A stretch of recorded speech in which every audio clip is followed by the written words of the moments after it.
salam sejahtera buat kita semua.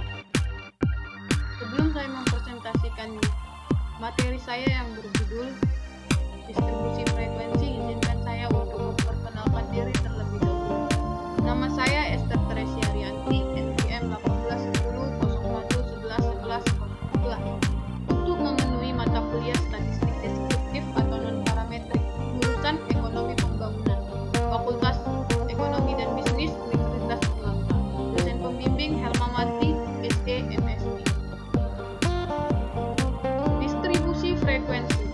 Yang A, pengertian distribusi frekuensi adalah susunan data menurut kelas-kelas interval tertentu atau menurut kategori tertentu dalam sebuah data.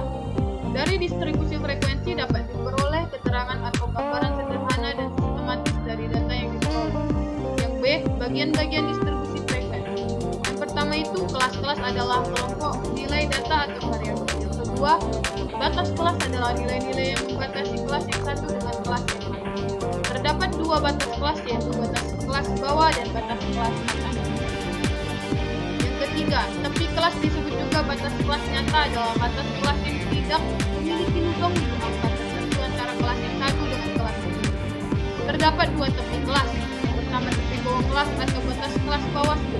Kedua tepi atas kelas atau batas kelas atas. Yang keempat, titik tengah kelas atau tanda kelas adalah angka yang tidak atau nilai data yang tepat terletak di tengah suatu kelas. Yang kelima, interval kelas adalah selang yang memisahkan kelas yang satu dengan kelas. Yang keenam, panjang interval kelas adalah jarak antara tepi atas kelas dan tepi bawah kelas. Ketujuh, frekuensi kelas adalah banyaknya data yang termasuk ke dalam kelas. Yang C, penyusunan distribusi frekuensi. Yang pertama, mengurutkan data dari yang terkecil ke yang terbesar. Kedua, menentukan jangkauan range dari data. Jangkauan sama dengan data terbesar dikurang ke data kecil. Tiga, menentukan banyaknya kelas atau K. Banyaknya kelas ditentukan dengan rumus Fourier. K sama dengan 1 tambah 3,3 log n. Keterangannya, K yaitu banyaknya kelas, n banyaknya data. Yang keempat, menentukan panjang interval kelas. Panjang interval kelas atau I sama dengan jangkauan atau R dibagi banyaknya kelas atau K. 5. Menentukan batas ke bawah kelas pertama. Batas bawah kelas pertama biasanya dipilih dari data terkecil atau data terkecil yang berasal dari pelebaran jangkauan dan selisihnya harus kurang dari panjang interval kelasnya. Menuliskan 6. Menuliskan frekuensi kelas secara melidi dalam kolom huruf atau teli sesuai dengan banyak data. Ini adalah contoh dari data mengenai jumlah modal dalam jutaan rupiah dari 50 orang pada perusahaan X. Ini datanya belum berurutan. Ini adalah penyelesaian. Yang pertama itu urutan data. Urutan data ini sudah saya urutkan dari yang terkecil sampai dengan yang terbesar. Yang B, jangkauan data adalah jangkauan sama dengan data tertinggi dikurang data terendah. Data tertingginya yaitu 98, data terendahnya yaitu 18. Jadi 98 dikurang 18 sama dengan 80. Yang C, banyaknya kelas K adalah K sama dengan 1 ditambah 3,3 log 50 sama dengan 1 tambah 3,3 dikali 1,7 sama dengan 1 tambah 5,6 sama dengan 6,6 dibulatkan menjadi D, panjang interval I sama dengan 80 dibagi 7 sama dengan 11,43. Jadi dibulatkan menjadi 12. E, batas kelas pertama adalah 16. Data yang terkecil dari data terkecil hasil pelebaran jangkauan.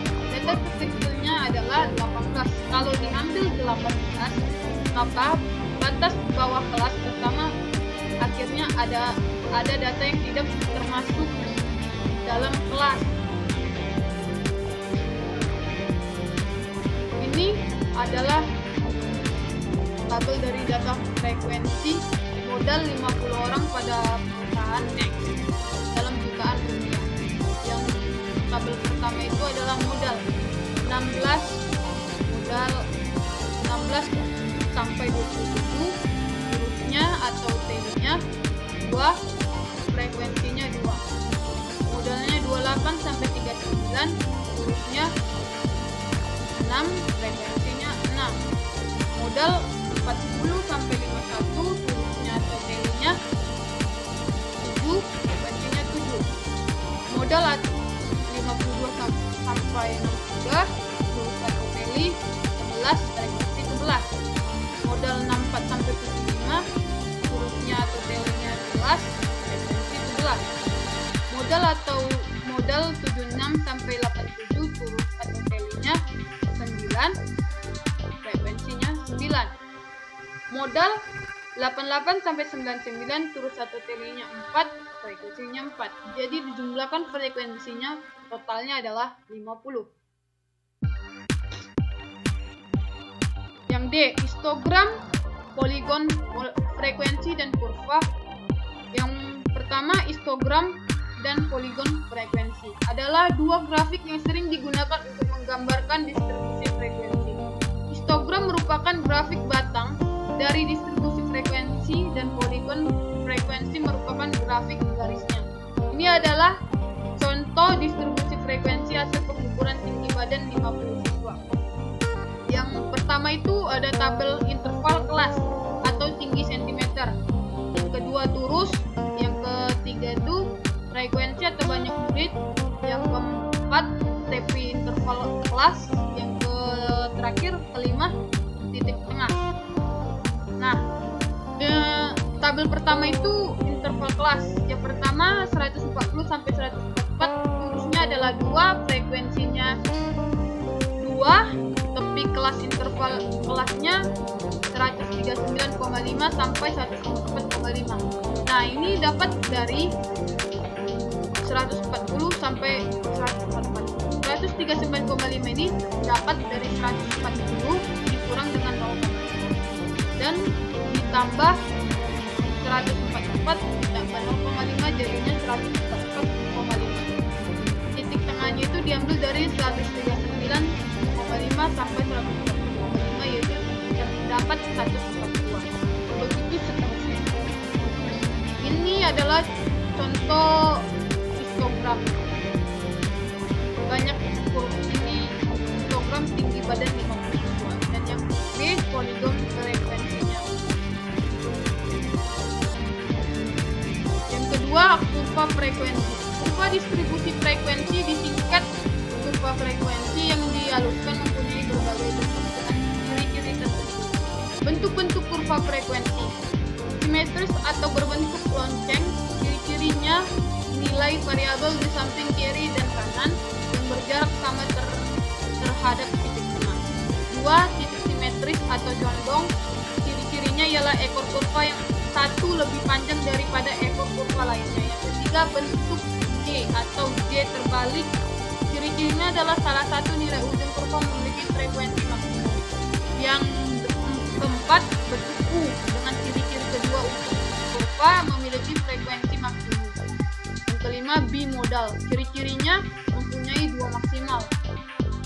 Yang keenam, multimodal. Ciri-cirinya mempunyai lebih dari 2 maksimal. Yang ketujuh, uniform. Terjadi bila nilai-nilai variabel dalam suatu interval mempunyai frekuensi sama. Ini adalah contoh-contoh bentuk-bentuk kurva frekuensi. Yang ini adalah kurva simetris bentuk lonceng. Yang ini condong ke kanan dan yang ini condong ke kiri. Dan di sebelah sini bentuk J dan ini bentuk J terbalik. Ini bentuk U. Dan yang terakhir ini lanjutannya ini adalah kurva bimodal, ini ada kurva multimodal, dan terakhir adalah kurva uniform. Macam-macam bentuk kurva frekuensi. Hanya itu saja materi yang bisa saya sampaikan. Bila ada salah dalam penyampaian kata-kata, saya mohon maaf.